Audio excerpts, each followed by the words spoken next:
you've been searching for a podcast that shows up in your nightmares, one that shakes you to your core, look no further. This is the Eerie Parlor. Short stories inspired by urban legends, real-life experiences, folktales, or nightmares. Take your seat and help yourself to the refreshments. Now we begin. Here's your host, Lady of the Woods.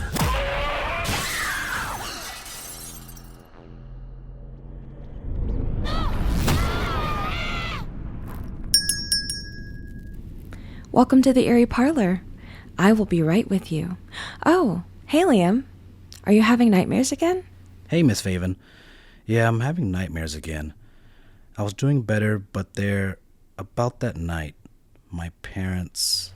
I'm always happy to listen. Talking things through should help, so have a seat and I'll put the kettle on.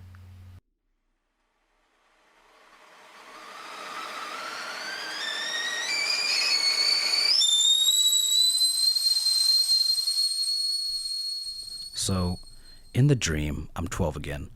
I'm in my PJs, ready for bed. And on my nightstand is the latest Ookie Spooky's Tall Tales, a collection of short story horrors. The early books have stories with super creepy woodcut illustrations. This volume is different. Just one story about one creature, the Squiggle Man. A knobbly monstrosity that slithered along, squeezing into tight spaces and waiting for victims to come close before doling out their gruesome fate. In the first chapter, the monster mimicked children's voices to lure the elderly farmer into a barn. I knew then things would end poorly for the farmer. The story was getting intense when my parents came to tuck me in. I whined, begged to stay up, but they were adamant, bedtime now. My father joked about checking for monsters, but then I had to remind him that I'm too old for kid stuff. After they were gone, I flipped open my book light and kept reading. When the closet door creaked, I watched it swing open. My hyperactive imagination filled that dream closet with a million awful maybes, so I shined the book light toward the darkened doorway, counting on the protective power of a cheap stocking stuffer to keep me safe. Thankfully, the only things visible were clothes and my old toys. It is said that where nature provides substance, the mind supplies intent. Well, this book supplied plenty of intent, and a little too much intent. The next woodcut showed it looming over the helpless farmer, massive, oily black eyes and gaping jaws with jagged teeth ready to snap him up.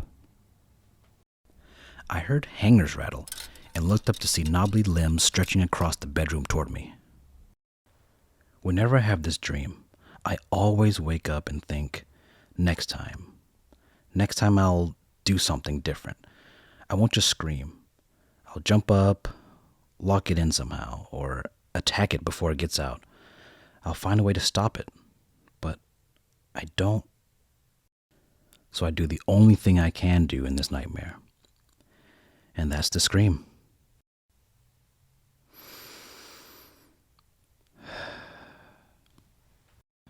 My parents heard the commotion and rushed back into my room.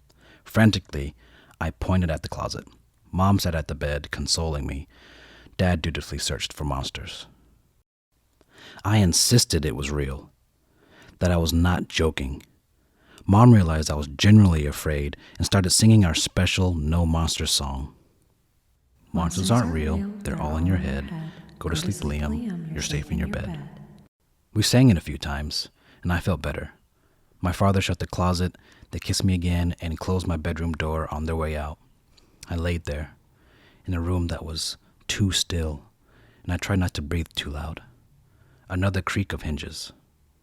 I grabbed the book light and shined it around the room. Slowly, God, so slowly I watched the closet door open wide. I ducked under the covers to look as small as possible. Maybe it would go away. I whispered the No Monster song over and over. It moved around my room, mimicking my dad's earlier search.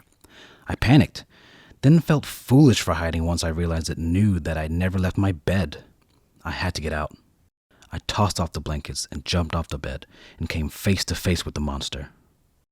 Its thick body writhed and twisted with pale mottled skin stretched too tight over gnarled masses of gristle and bone. Long ribbons of sickly flesh hung between it and the door frames, fluttering in a breeze that I couldn't feel. Its long, wobbling neck swung low, and it snapped its face upward, fixating on mine. Those huge, oily black eyes and vicious jaws with row upon row of jagged teeth were scant inches from me. The whole of its engorged countenance turned my insides to jelly. My stomach roiled, churning, and my skin crawled with revulsion. I couldn't move.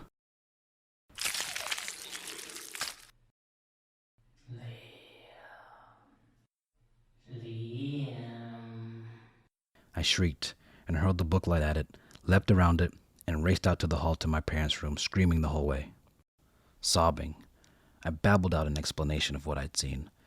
Then Dad checked my room again while I waited with Mom in the hall. I was so scared that the worst would happen to him, but Dad found nothing wrong in my room.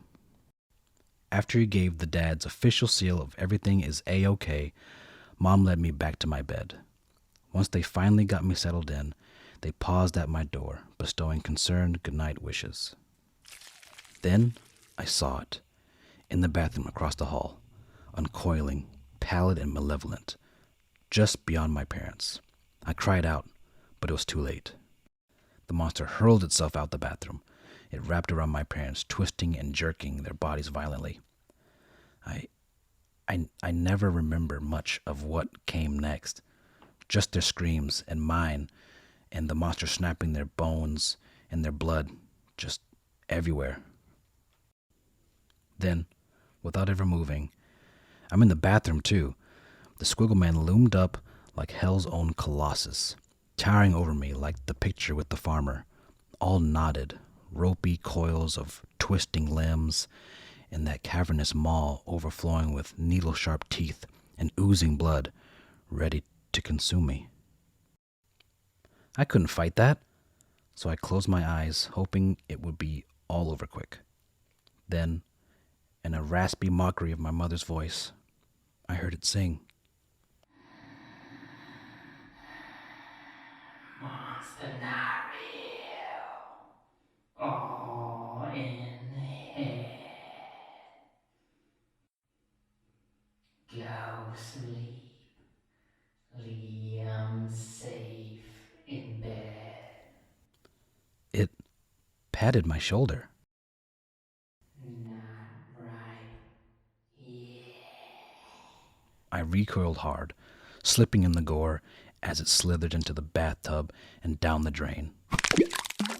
Then I heard the nauseating crunch of my parents' bodies squeezed down through the drain pipe too. All the bits and bones, the blood, everything plopping and swirling down the drain after them until it was all just gone.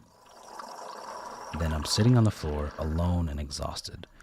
The book is on the floor next to me, open to the final woodcut.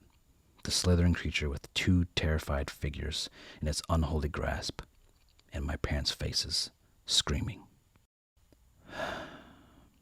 That's when I wake up exhausted, like I've been running all night and feeling just as scared and alone as I did in the dream. Oh, Liam, I'm so sorry your dreams are getting worse, but I'm glad you decided to stop by. This tea, my Wisteria blend, is a special brew that I only make for good friends who've come through a truly difficult time. Plants have power, and they'll help as long as you let them. I've sent you a small packet of tea sachets, too. I do hope it helps. Thanks. You know, I always feel more at peace after talking to you, Miss Faven, and your teas help me sleep better. I'm sure I've taken up enough of your time today, though. Thank you again for the tea.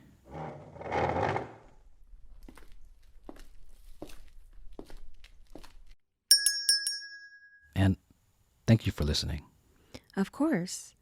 And Liam, do visit again soon, and let me know if those nightmares keep troubling you, okay?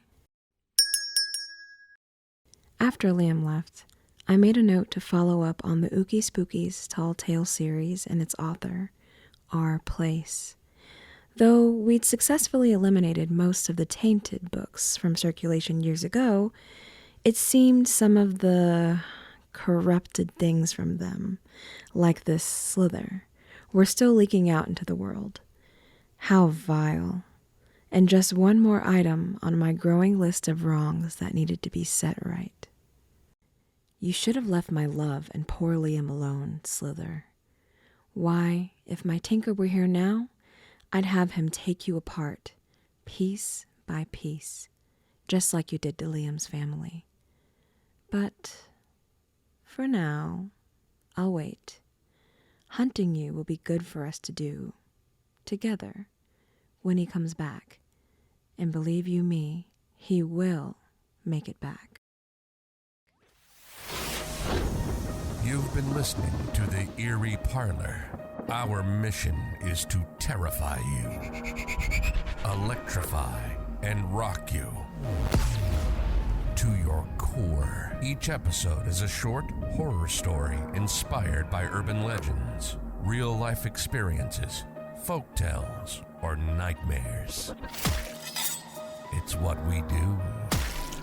Join us next time, but in the meantime, find us on Instagram at The Eerie Parlor. You survived another episode. Next time, you may not be so lucky.